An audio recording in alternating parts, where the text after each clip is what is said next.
everyone.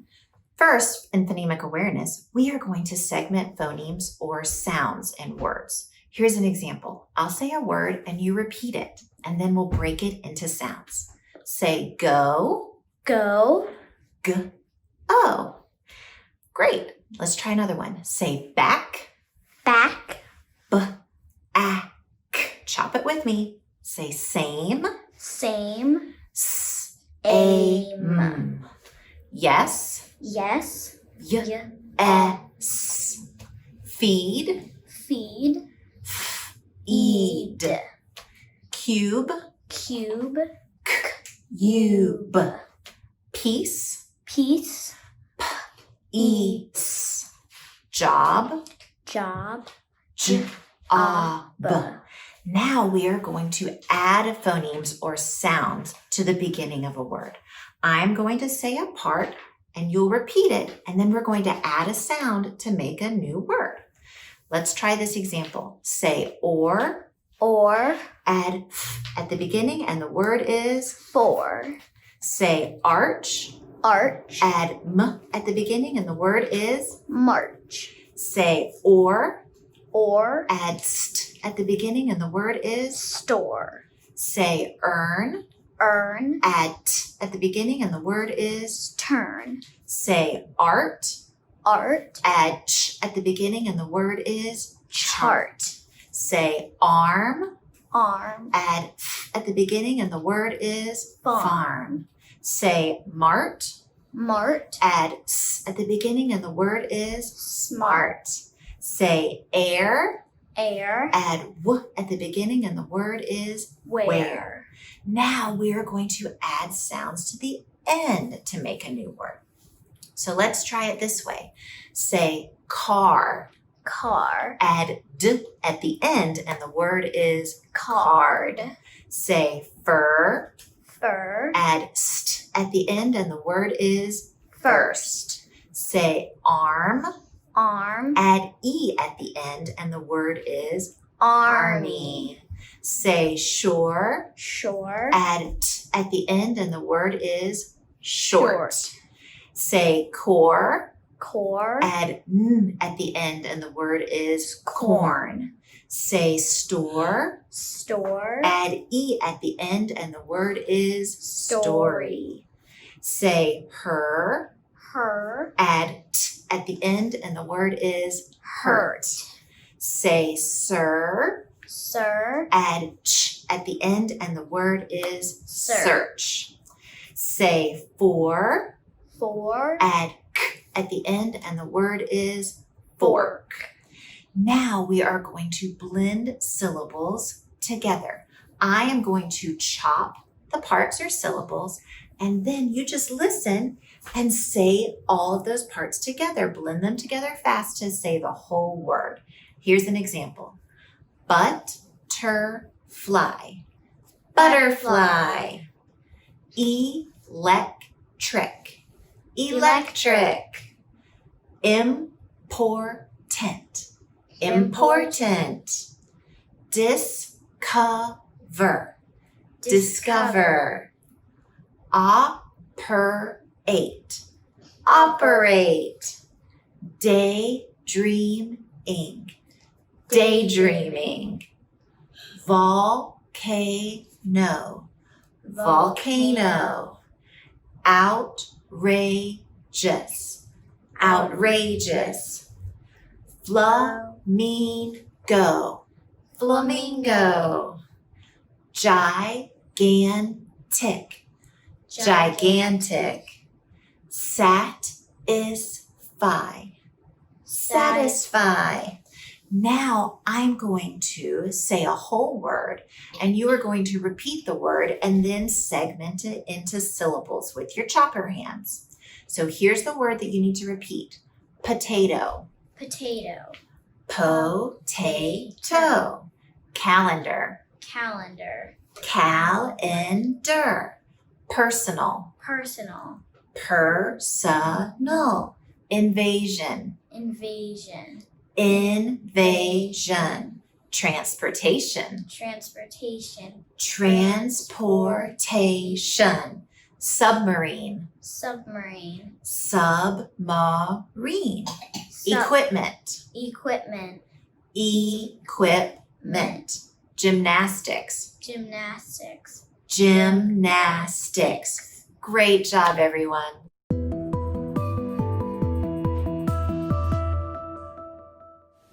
Hi, Arlington County and the APS at Home community. Mrs. Kaufman here from Therein Elementary School. I'm excited to be with you second and third graders today to talk about high frequency words. I want to talk about compound words. Compound words are two words that are small, that are put together to make one larger word. Let me show you how you can learn compound words. So, how to learn a compound word. You can study the word like firestorm and find the two smaller words, fire, storm. Then you can chant the letters F-I-R-E-S-T-O-R-M, firestorm. Then you can write the word, and then you can use the word. You can use it in a sentence when you're talking, or you can use it in your writing. Now, let's try it with one of your high-frequency words that you might want to use in your writing or that you see in your reading. This word is outside. First, we're going to study it. And the two smaller words that I see are out and side. I'm also noticing how many letters are in the word. 1, 2, 3, 4, 5, 6, 7. 7 letters in outside. Then I'm noticing in out that it's 2 small letters, 1 tall letter. And then inside, it's 3 small letters and 1 tall letter. Now that I've studied it, I'm going to chant it. O-U-T-S-I-D-E, outside. Now I'm going to write it. You can write it in a notebook or on a dry erase board, but I'm just going to write it on my hand today. I'm going to do O-U-T-S-I-D-E,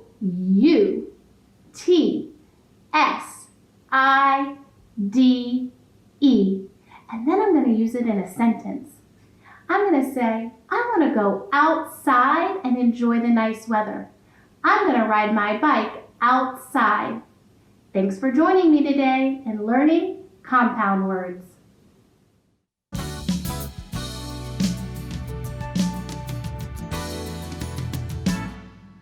Today's phonics lesson is about vowels. Our English alphabet has 26 letters. 5 of those letters are special letters called vowels. A vowel is special because a vowel can make 2 sounds. One is called short and the other is called long. An alphabet chart can help us remember the 2 sounds that a vowel makes. A makes the long sound A, as in acorn, and the short sound A, as in apple. It makes the long sound E, as in easel, and the short sound E, as in egg. I makes the long sound I, as in ice, and the short sound I, as in igloo. O makes the long sound O, as in oval, and makes the short sound A, as in octopus. U makes the long sound U, as in unicorn, and the short sound as in umbrella. To decide if a vowel sound is short or long, say the word, then say the words from the vowel chart. Think, does this word make the long sound or short sound? Let's try one. Alligator. Does alligator make the same sound as acorn or the same sound as apple? Alligator, acorn, alligator, apple. Alligator begins the same as apple, so the vowel sound is short. Let's try another one.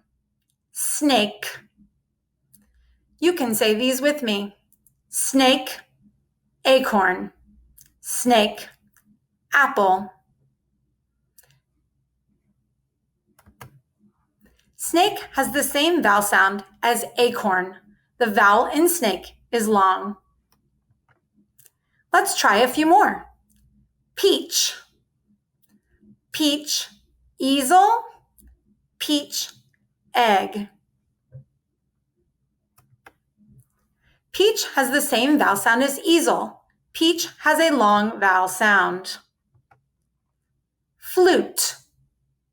Flute, unicorn. Flute, umbrella. Flute has the same vowel sound as unicorn. Flute has a long vowel sound. Last one, chips. Chips, ice. Chips, igloo. Chips has the same vowel sound as igloo. The vowel in chips is short. Remember, vowels can make two sounds, a short sound and a long sound. You can say a word slowly and listen for the vowel sound. You can compare the sound to other words to help you decide if the sound is short or long.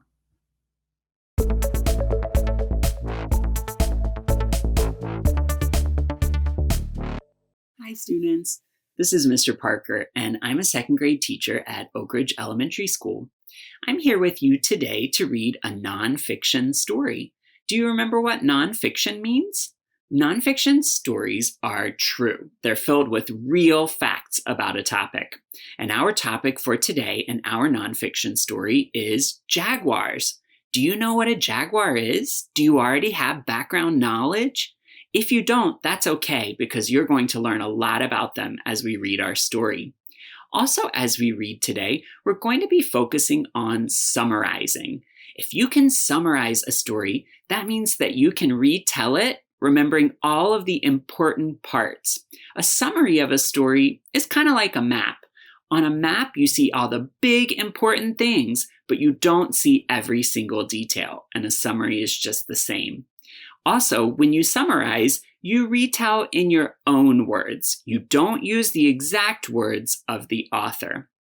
It's important to be able to summarize because it shows that you understood what you read, and it also allows you to teach other people and share what you've learned with your friends and with your family. As we're reading the story together today, you may want to have something to write with, and you may want to have some paper to jot down your ideas that we can use later to summarize the story. If you don't have anything to write with or write on, that's okay too, because you can always go back to the story and reread and find those important parts again.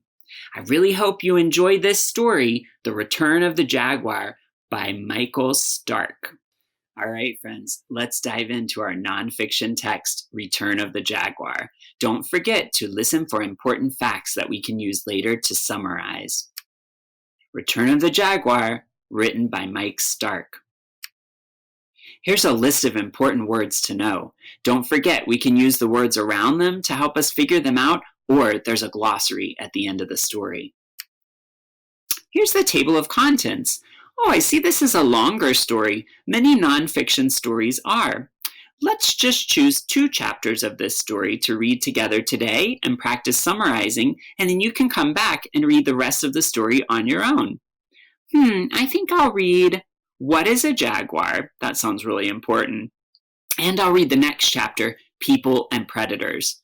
What is a Jaguar is on page 6, so I'm going to start there. Here we go. What is a jaguar? Jaguars are the 3rd largest wild cats in the world and the largest in the Western Hemisphere. Only lions and tigers are bigger.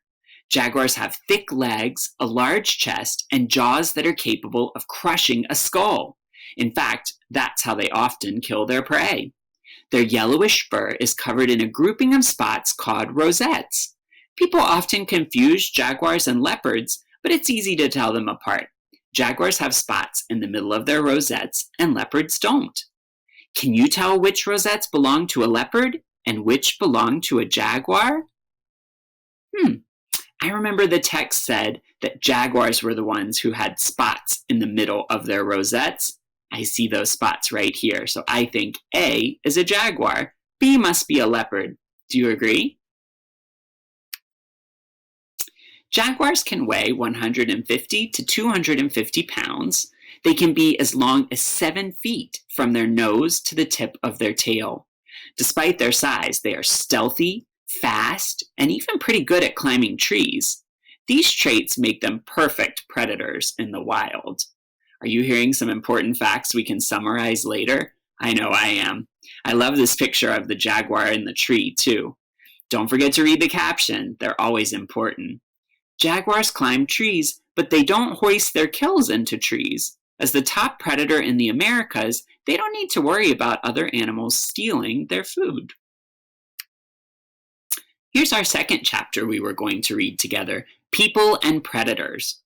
More than 400,000 jaguars once lived in the wild. Their range stretched from the forests and swamps of South and Central America to drier parts of the southern United States. Here's an important text feature too, a map. I see the range where jaguars lived. Oh, lighter orange is in the past, darker orange is where they live now. Oh, yeah, I see their habitat is shrinking. The range for breeding jaguars, jaguars having cubs, still includes 18 countries from Mexico to Argentina, yet jaguars have disappeared from almost half of where they once lived. The big cats need safe, open routes so they can travel from one area of good habitat to another. Human actions, from cutting down forests to building border walls and fences, can stop that movement. Over the past century or so, the number of jaguars has declined. Humans are largely to blame. Sometimes the killing was on purpose, hunting, for example. Jaguars have long been hunted for their beautiful fur. Scientists estimate that in the 1960s and 1970s, for instance, as many as 15,000 jaguars were killed each year. In Brazil, some people still make their living by killing jaguars and selling their fur. Some people kill jaguars for another reason too. They sometimes dislike jaguars and other large predators such as bears, wolves, lions, and tigers. That's partly because many people fear them, and it's also because predators need to eat. They sometimes find an easy meal with livestock such as cows or sheep. Some ranchers worry that jaguars might kill their livestock, which ranchers need to make a living. Yet even when people don't mean to kill jaguars, their actions sometimes do. For instance, when people cut down forests for other uses, they also destroy jaguar habitat. As a result, only 15,000 jaguar are left on the planet, and scientists say the number continues to drop. Friends, let's stop there so we can practice summarizing all this great information that we've just learned. All right, now let's put it all together and let's summarize what we've learned about jaguars. I drew a picture of a jaguar in the center of my page here, and I'm going to take my notes around it. Sometimes when I've been learning about a new topic, I like to draw a picture of whatever it is because it helps me remember some of the important details then. All right, let's see. We read 2 chapters. The first one was called What is a Jaguar? I remember there was a lot of physical description in that chapter, a lot of teaching us what a jaguar looks like. So what were some of those important things? Well, I remember it said they were large cats, not the biggest, but large. I think it even told me exactly how large, but I remember that in a summary, I just need the big ideas, not the tiny details. I also remember it taught us that jaguars have strong jaws, and that's what makes them such good predators. Their fur is yellow with rosettes, and I also remember that the rosettes had tinier black spots in the middle of them, and that's what makes jaguars look different from leopards. I decided to include that detail in my illustration. I also remember that great photograph of the jaguar up in the tree. And I remember that it said jaguars were fast and they were good at climbing trees. Now, the next chapter we read was People and Predators. What do you remember from that one? Well, I remember there was that map and it showed the continents of North and South America because that's where jaguars live. Oh, but I also do remember it said the population of jaguars is declining or getting smaller because of hunting, fear, and a loss of habitat. I think those were the most important things in those 2 chapters that we read. Do you agree? Now I'm going to take my notes and turn them into sentences so that I could really tell someone else what I just learned about jaguars. Here's what that could look like. Jaguars by Mr. Parker. Jaguars are large cats, though they are not the biggest in the world. They have very strong jaws. They are yellow with special markings called rosettes. They are fast and good at climbing. Jaguars live in North and South America, but their population is getting smaller. People are hunting jaguars out of fear and for their fur. They are also losing their habitat. What do you think? How did I do? Now, read the rest of the story on your own and try summarizing what you read. Remember, just include the important parts you think the author wants you to know and say it in your own words. Maybe you can make your own report on jaguars. Thanks for learning with me, and see you next time.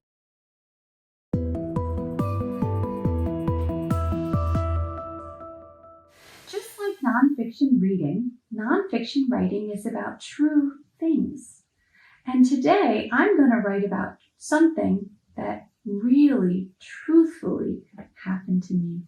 Sometimes I wonder what I'm going to choose to write about. And that's why I want to introduce to you my Tiny Topics notepad. You may have one already, or you may want to make one.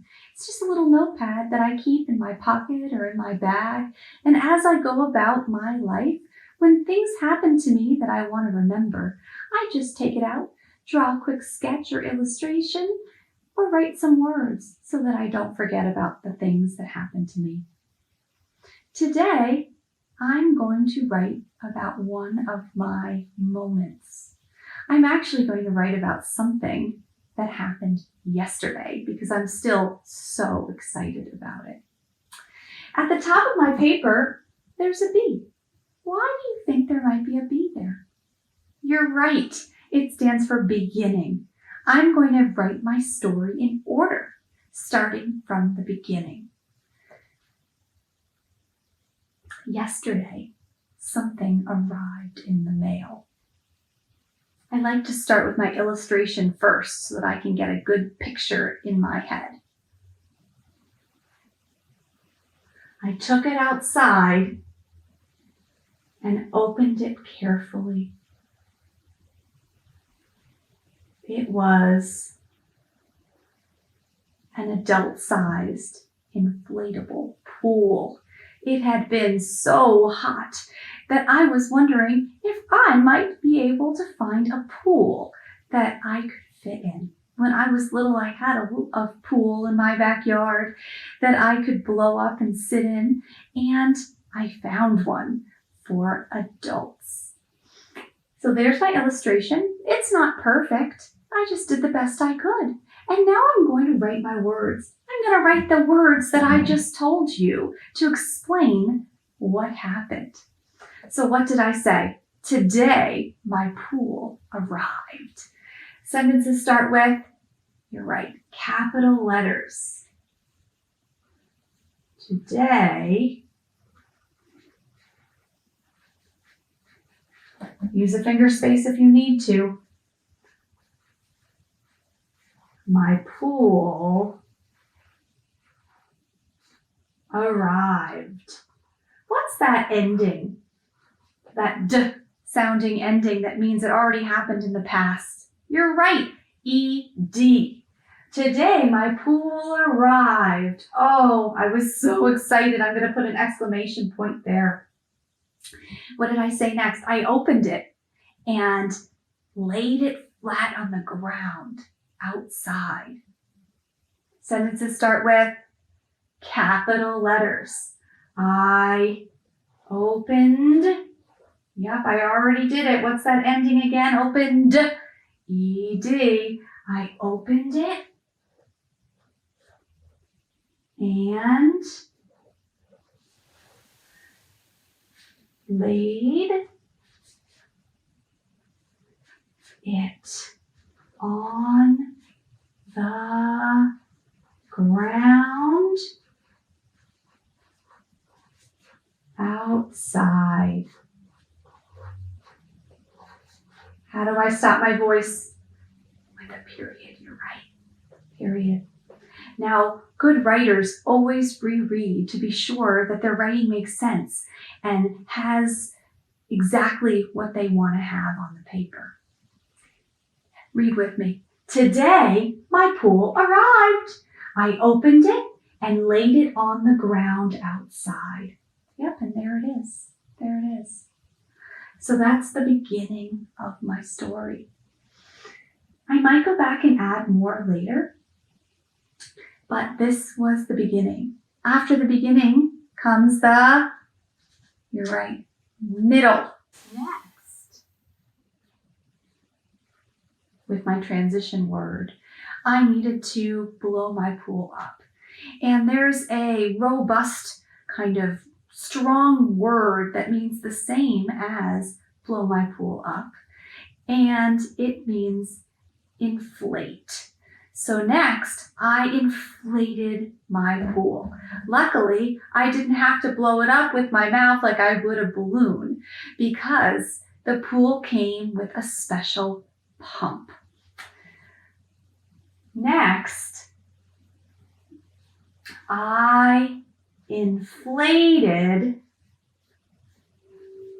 Remember that ending? We already talked about that. It already happened in the past. Inflated, ed. Next, I inflated my pool.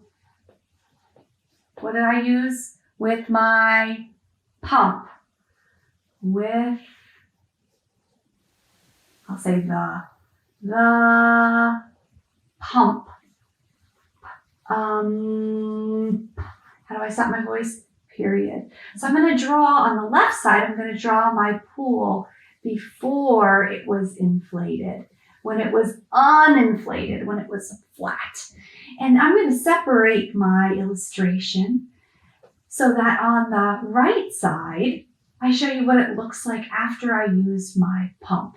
Oh, maybe you want to see my pump too. So my pump was just a little box that kind of looked like this with an on-off switch and a nozzle or an opening of some kind that air came out of. There were batteries inside, and when you turned it on, air came out. And you hooked that circle part up into these 3 circles, and the air would come out and blow the pool up. So next, I inflated my pool with the pump. First, I inflated the bottom section, then the middle section, and last the top section until it looked more like a pool.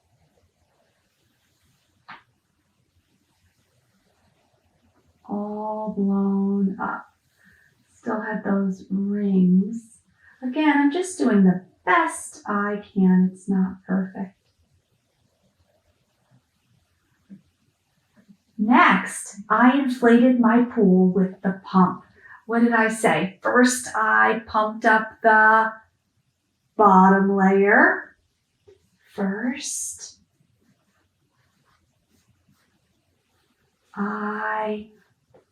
we could use inflated again if we wanted to, or we could use pumped.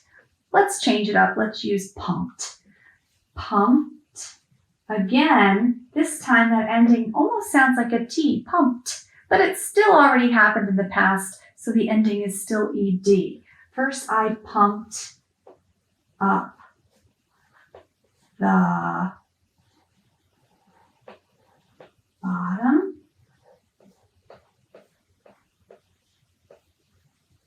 layer. Then the middle,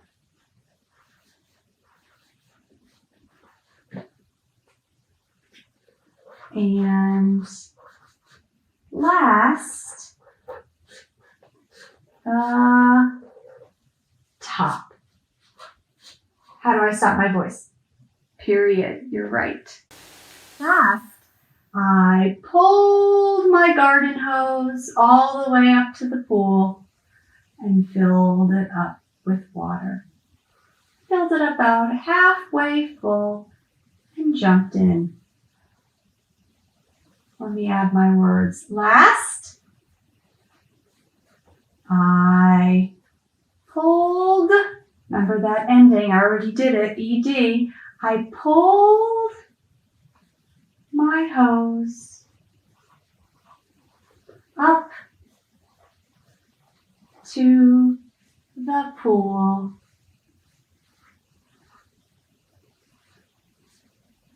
And turned it on. Turned, ED, turned it on. I'm drawing the water shooting out of the hose, adding the little movement marks. I jumped in. Splash. Now it's time for you to think about something that happened to you.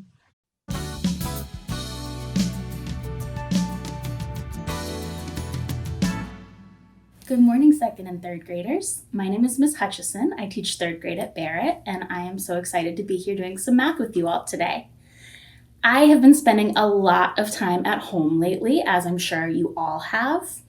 And as you can see, my home has a lot of quilts in it. My mom loves to make these beautiful quilts, and I have them all over my home. And I've been thinking lately about the quilts and about the patterns that I see in the quilts. So I want to talk to you today about patterns. So let's start by getting our brains warmed up with a game called Which One Doesn't Belong. We're going to play a game called Which One Doesn't Belong. You've probably played this game with your teacher at school, but in case you haven't, here's how it works. I'm going to show you 4 things, and your job is to say which one doesn't belong. That's all there is to it. There's no right answer. Any answer that you can justify or explain with your mathematical thinking is the right answer. But the trick is to be a mathematician and use as many math words and math thoughts as you can when you're explaining which one doesn't belong. So here are 4 pillows. 2 of them came with my couch, and 2 of them my mom made for me, just like she made all of those quilts.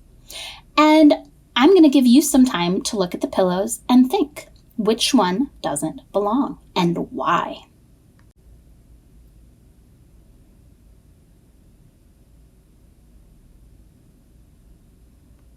I bet a lot of you are thinking that the brown pillow doesn't belong. Why not? Well, you might be thinking it doesn't belong because there's nothing on it. That's true, but see if you can find any other reasons.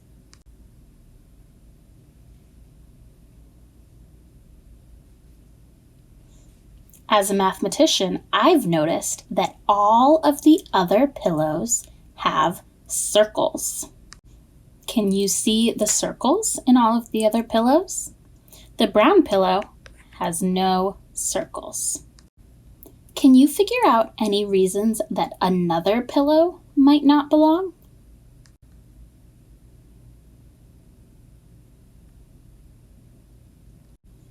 Now I'm thinking that the bottom right pillow with the colored squares and the owl squares doesn't belong.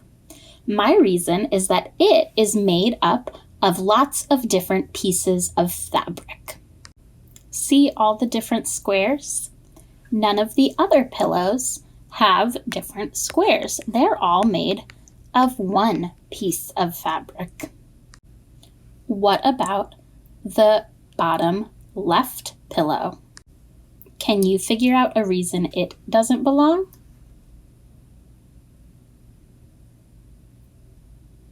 One reason I thought of is that it is the only pillow that has no polygons. Polygons are shapes with flat, straight sides. This pillow has squares, which are polygons. This pillow has tiny stars, which are polygons. And this one is a little harder to prove, but the whole pillow is a square, so it counts as a polygon.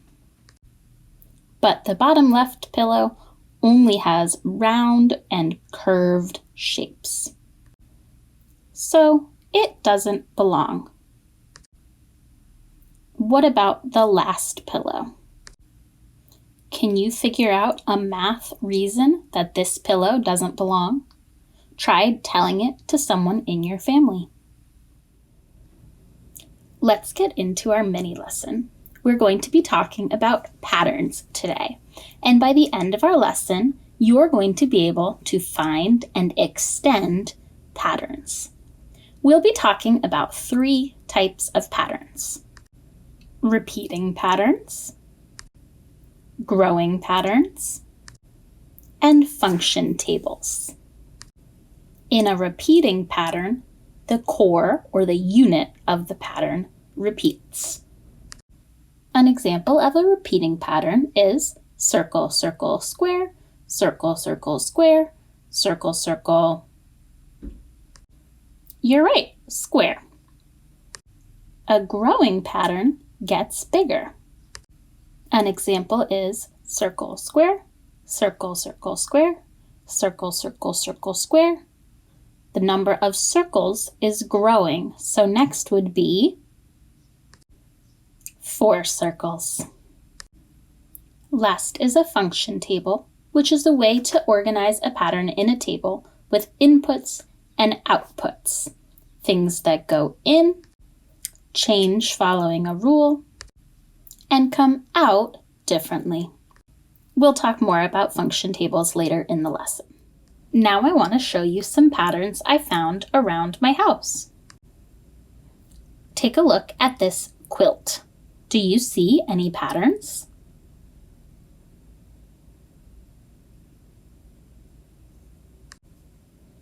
I looked for a long time at the colors to try to find a pattern, and I didn't find any. I looked, for example, black, pink, yellow, blue, purple, green, black, no pattern there. But then I started looking to see if I could find a pattern with the shapes. Let's look at just one piece of the quilt. I started in the middle of this curve, and I noticed it started with the longest piece. Then it got shorter and shorter and shorter. When I looked to the side, I saw the same thing again. Longest, shorter, shorter, shorter. I see it again here. Longest, shorter, shorter, shorter. And again, longest, shorter, shorter, shorter. This pattern looks a lot different than many patterns that we see because parts of it are going vertically up and down, and other parts are going horizontally, side to side. But both parts follow that repeating pattern of longest, shorter, shorter, shortest. Can you make a repeating pattern with the same pattern? Give it a try. Here's one that I made following the same pattern: longest, shorter, shorter, shortest. Here's another quilt my mom made, and I looked for some more patterns with this quilt. I didn't see any color patterns again, which surprised me, but I did find some repeating shape patterns. Let's zoom in and take a look. Starting with the purple square, I noticed that in this row, it goes triangle, triangle, square, triangle, triangle. And then that whole core repeats. Triangle, triangle, square, triangle, triangle. So if I'm just looking at shape, my pattern goes A, B, A. And then that repeats. A, B, A. What other repeating or growing patterns do you see in the quilt?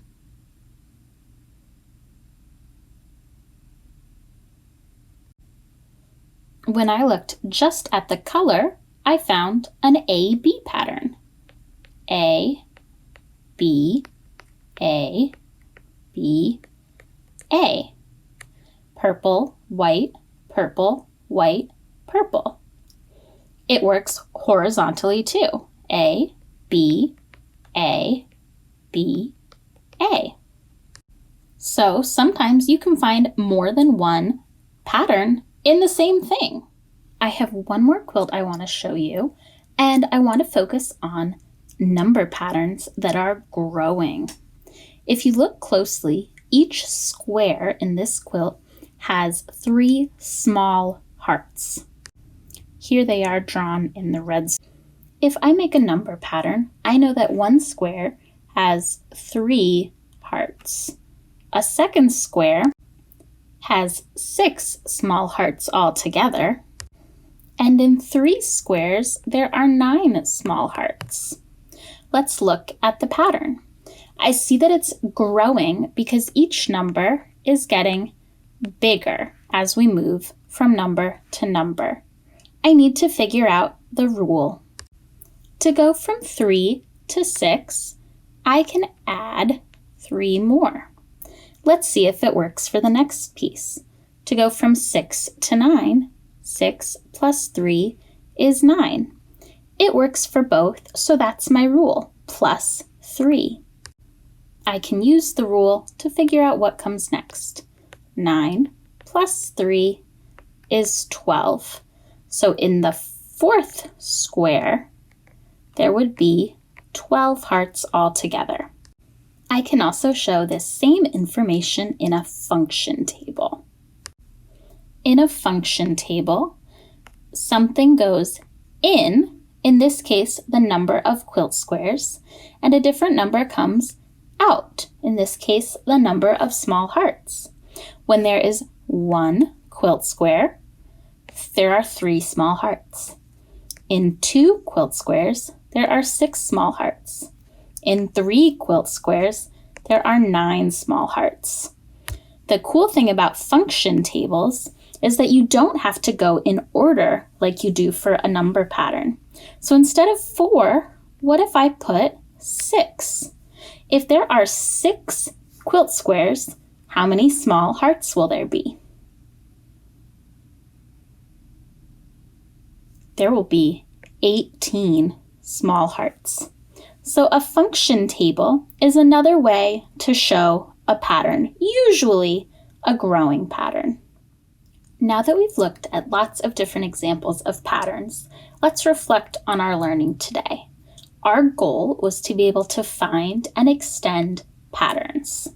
We looked at 3 types of patterns. We learned about repeating patterns, where the core or unit repeats, growing patterns, where the pattern gets bigger, and function tables, which are a way to organize a pattern in a table with inputs and outputs. What's your favorite kind of pattern? My favorite kind of pattern that we looked at today is a repeating pattern because I liked looking at the different types of art that we could make when we repeated a core or a unit. How do we use patterns in real life? We looked at one way today, which is through art. What other ways do you use patterns? Try to think of a few. Here are some ways I thought of. Try to think of some more ways and share them with your family. Hi, parents and families. I hope you enjoyed watching how to make patterns with your students. Today, I want you to remember that math is all around us and that you can do math with your kids anytime just by talking about the things that you see and notice. You and your student might be able to find patterns anywhere, even in the bathroom. As you go on walks with your student, look around. What patterns can you find?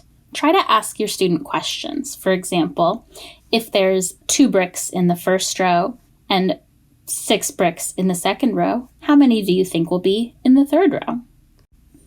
Or on this mailbox, the numbers go 1, 5, 9, 13.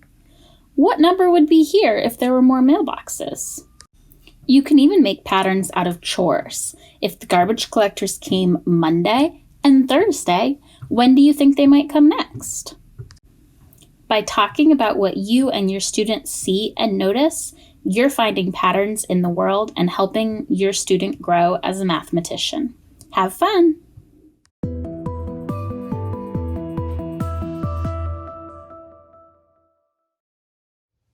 Hi, I'm Erin San. I'm a teacher and a mindfulness coach.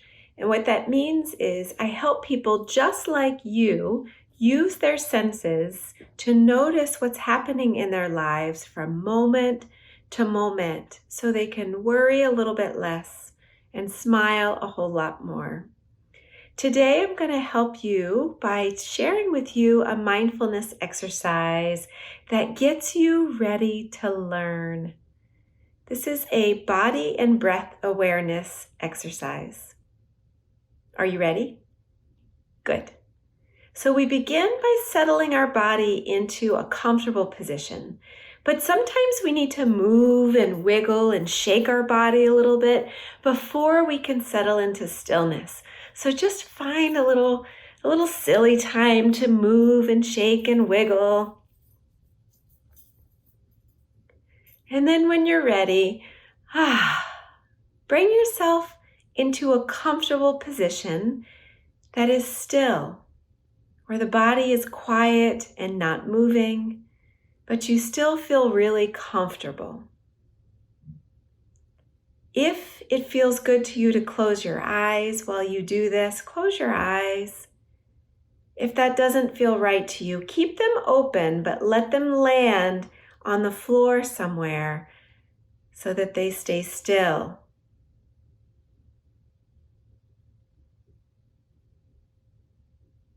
And start to notice how your feet feel. Are you wearing shoes or are you barefoot?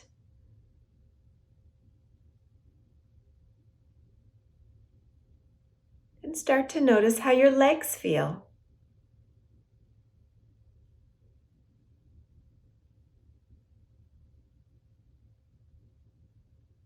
And notice the sensations in your hips. Feel where you're sitting onto the floor or on a chair.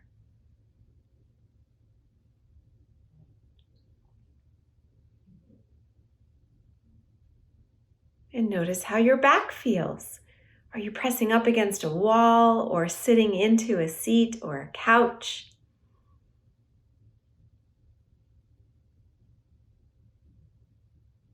Notice how your arms feel, heavy alongside of your body.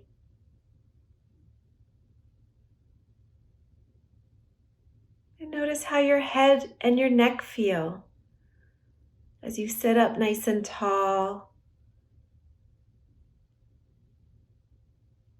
And notice how your whole body feels, all of the parts of the body plugged together to make you who you are.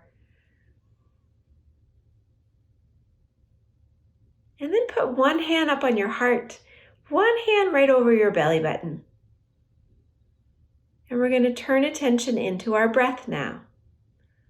Notice how it feels to breathe in, feeling the body expand like a balloon. And how does it feel to breathe out, feeling the contraction of the body like a balloon that just lost all its air? And then inhale again. Find a little bit more space. Be a little fuller. And then release the breath. Let it go slowly, like an empty balloon. Do that a few more times, noticing how the body feels when you breathe in and out.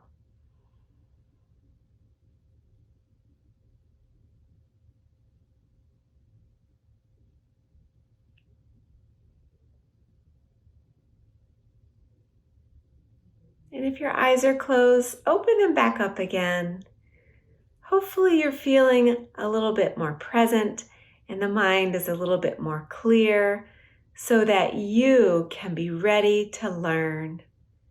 Thank you so much for practicing with us today.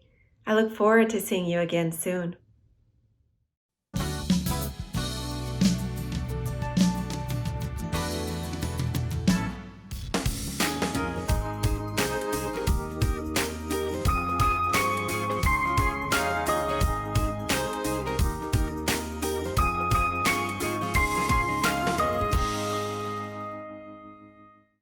Hi everyone, my name is Miss Davis and I'm a school counselor. Together we're going to learn and practice different skills to help you be the best learner you can be. Since it's the first week of summer school, we're going to talk about making a plan. Making a plan can help you be a better learner and reach your goals. We are going to start each lesson with an activity called a brain builder. These brain builder games help us wake up our brains and practice important skills for learning. They help us practice paying attention, using our memory, and controlling our bodies. Playing these games together actually makes our brains stronger, and strong brains are better able to listen, focus, and learn. So let's play. This brain builder is called Sentence Switcheroo. You may have played this game with your school counselor during a lesson before. You're going to listen to me read a sentence twice. Rule 1 is, if one word is different the second time I read the sentence, clap your hands. Rule 2 is, if more than one word is different the second time I read the sentence, stand up. Rule 3 is, if no words are different, stay seated. I'm going to repeat those directions one more time. Rule 1 is, if only one word is different, clap your hands. Rule 2, if more than one word is different when I read the sentence the second time, stand up. And rule 3 is, if no words are different, stay seated. Are you ready to play? Here's our first sentence. Brain builders are exercise for growing your brain. I'm going to read it again the second time. Brain builders are exercise for growing your brain. No words were different, so hopefully you stay seated in your seat. Let's do another one. To focus your attention, concentrate, and ignore distractions. To focus your attention, listen, and ignore distractions. One word was different. Hopefully you did a big clap. Let's do another. Planning helps you learn. Self-talk helps you focus. There were 2 words that were different. Hopefully you stood up. Let's do a few more. Facing the speaker helps me listen better. Facing the speaker helps me ignore all distractions. Rule 2, more than one word was different. I hope you stood up. Let's do one more. Being respectful helps everyone be better learners.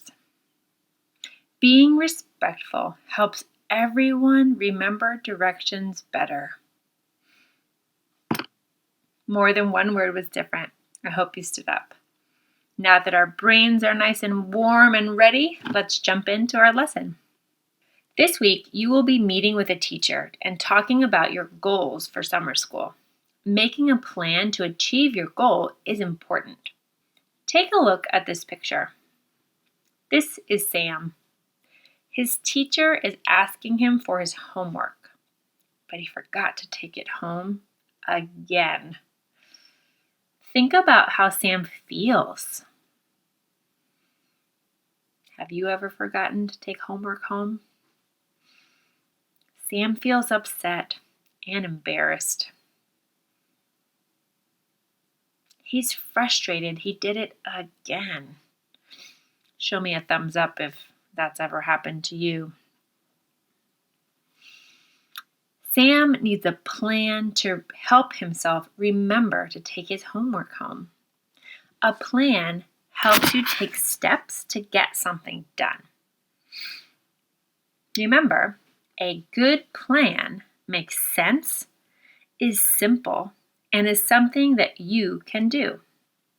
So let's think about the first step for Sam. What is the first step Sam could take to help himself get his homework home?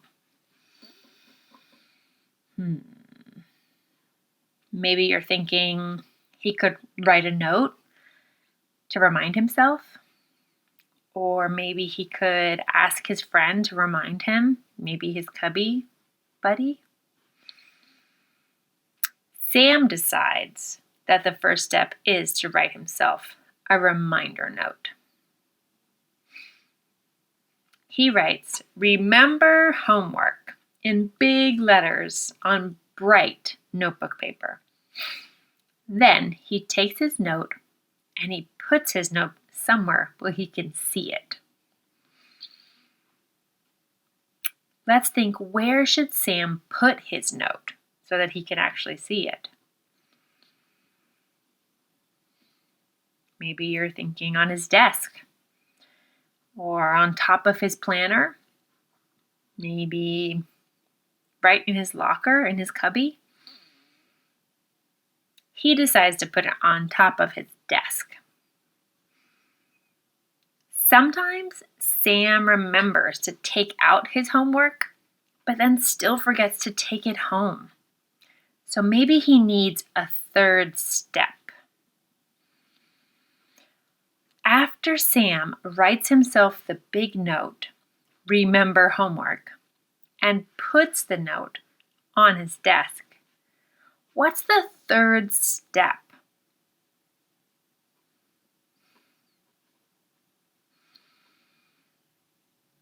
Yes, put his homework in his backpack. Sam decides that his third step is to put his homework right in his backpack immediately after he sees his note. So now he has a 3-step plan for getting his homework home. Let's check Sam's plan with the Good Plan checklist. Let's see. Does it make sense? Each step has to do with Sam getting his homework home, right? Is it simple? Writing a note, putting it on his desk.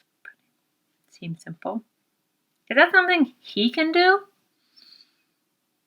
I think so. Sam has a good plan because it makes sense, it's simple, and it's something he can do. Next week, we're going to look at a few different plans and see if they make sense. But you can have this conversation with your teacher this week about the goal you're going to make for summer school. Make sure you think of a plan that makes sense, is simple, and is something you can do. Making a plan is going to help you achieve your goals. Planning is an important skill that will help you be a better learner. See you next week.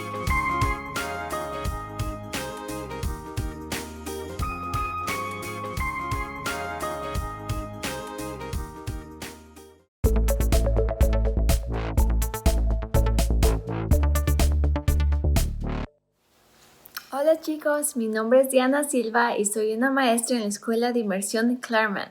Estoy muy emocionada de estar aquí hoy con ustedes para nuestra lección en casa con APS. Tenemos un tema perfecto para trabajar hoy en casa y es patrones. Vamos a explorar los patrones en mi casa y también en la tuya. Patrones. Comenzaremos esta lección de matemáticas con una actividad llamada ¿Cuál no pertenece? Mira estas 4 fotos. Piensa cuidadosamente sobre cuál no pertenece. Piensa en los motivos por los que no pertenece ¿Y por qué los otros 3 sí pertenecen? Cualquier respuesta a esta actividad es una buena respuesta, siempre y cuando puedas explicar tu pensamiento. ¿En cuál estás pensando que no pertenece?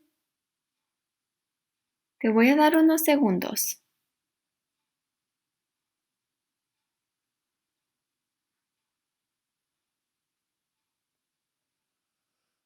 Yo voy a usar la oración de abajo para responder. No pertenece porque... La segunda imagen no pertenece porque es el único patrón que solamente tiene una figura geométrica. La segunda imagen solamente tiene trapecio. La imagen 1, 3 y 4 tienen diferentes figuras. Por eso creo que la segunda imagen no pertenece. ¿En cuál estabas pensando tú que no pertenece?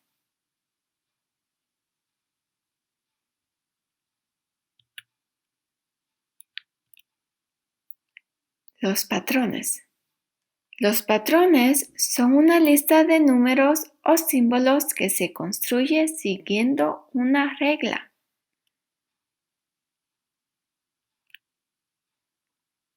Aquí podemos ver un patrón que está representado por símbolos. Círculo, círculo, triángulo. Círculo, círculo, triángulo. Círculo, círculo, triángulo.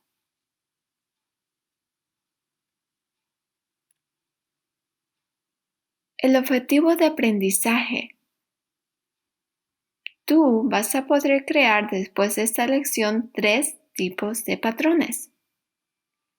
Patrones que repiten, patrones que crecen y patrones que disminuyen.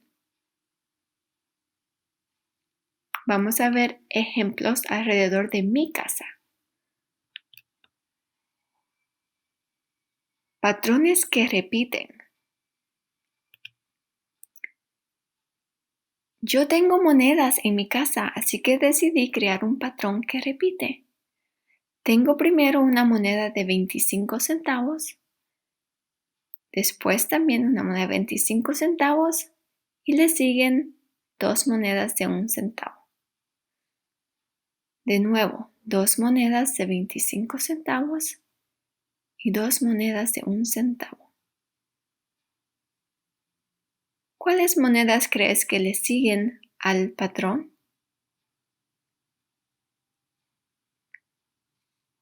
Vamos a ver. Muy bien, una moneda de 25 centavos. Sigamos. Perfecto, una moneda de 25 centavos.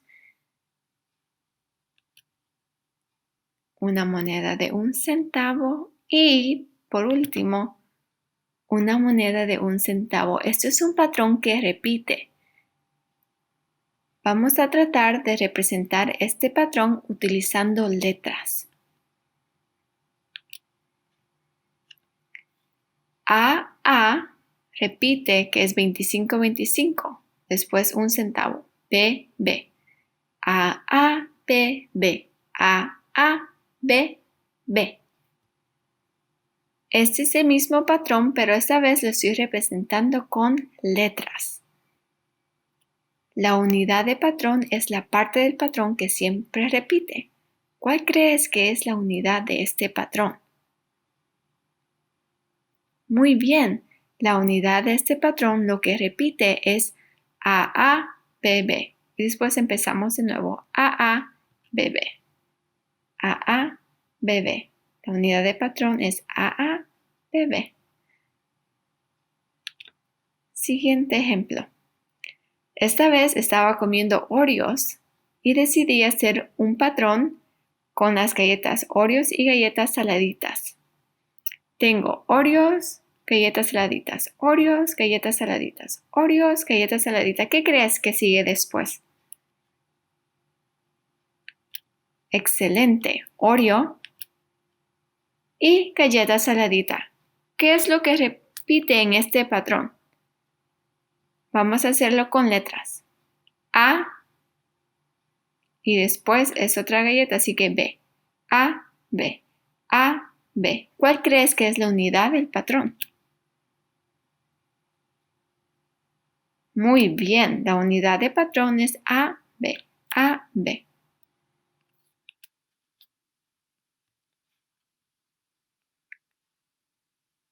Patrones que crecen o disminuyen.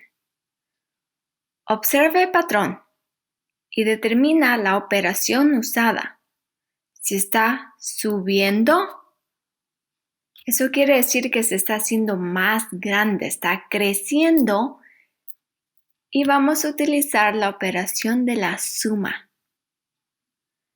Si está bajando, quiere decir que está disminuyendo, se está haciendo más pequeño y vamos a usar la operación de la resta.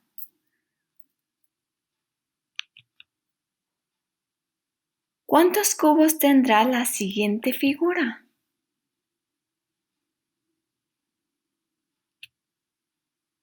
Muy bien, 9. Vamos a ver cómo llegamos a 9. Primero empezamos con un cubo, después 3, 5, 7 y 9. Cada vez el patrón está aumentando por 2 cubos.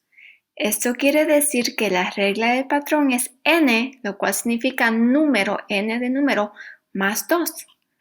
1 más 2 es igual a 3. 3 más 2 es igual a 5. 5 más 2 es igual a 7 y 7 más 2 es igual a 9. Excelente trabajo. Seguimos con los patrones que crecen o disminuyen. ¿Qué crees que está pasando con este patrón? ¿Está creciendo o está disminuyendo? Empezamos con 7 contadores, que parece una flor, es la primera imagen. Después 5, 3 y 1. ¿Está aumentando? ¿Se está haciendo más grande o más pequeño? Fantástico, está bajando. Eso quiere decir que vamos a usar la operación de la resta. ¿Cuál crees que es la regla del patrón?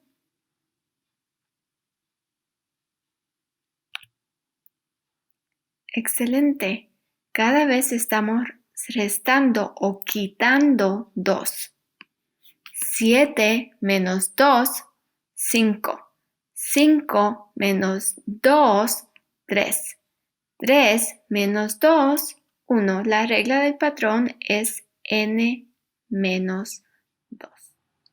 Continuamos con patrones que crecen o disminuyen. El siguiente ejemplo va a ser un poco diferente. Esta vez vamos a utilizar números y ya tenemos la regla del patrón. Aquí vemos que la regla del patrón es más 3. Esto quiere decir que el patrón está creciendo. Cada vez el número se está haciendo más grande. Nosotros vamos a usar la información que ya tenemos para completar los números que faltan. 2 más 3 es igual a 5. 5 más 3 es igual a 8. 8 más 3 es igual a 11. 11 más 3. ¿Qué número sigue? Fantástico. 14. 14 más 3. Muy bien. 17. 17 más 3. 20. Y por último, 20 más 3. 23. El patrón va así. 2, 5, 8, 11, 14, 17, 20, 23 y puedes continuar. Reflexión. Mira la imagen a continuación y dime qué observas en este patrón. ¿Cómo este patrón es diferente de los que vimos en la lección o cómo es similar? Una vez de que hayas obtenido tu respuesta, comparte con alguien en tu familia.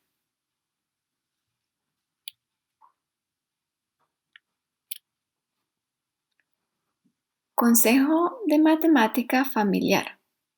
Espero que hayan disfrutado de la lección de hoy. Hoy quiero que recuerden que las matemáticas nos rodean. Padres, ustedes pueden crear patrones con sus hijos en cualquier momento hablando sobre las cosas que observan. Esto puede ser dentro de la casa, como los azulejos, o cortinas alrededor de la casa. También pueden encontrar patrones afuera cuando caminan o puedes crear tus propios patrones utilizando materiales que ya tienes en casa. Intente hacer pregunta a su hijo sobre qué clase de patrón está observando. ¿Es un patrón que repite? ¿Es un patrón que está creciendo? ¿O está disminuyendo? Espero que se diviertan.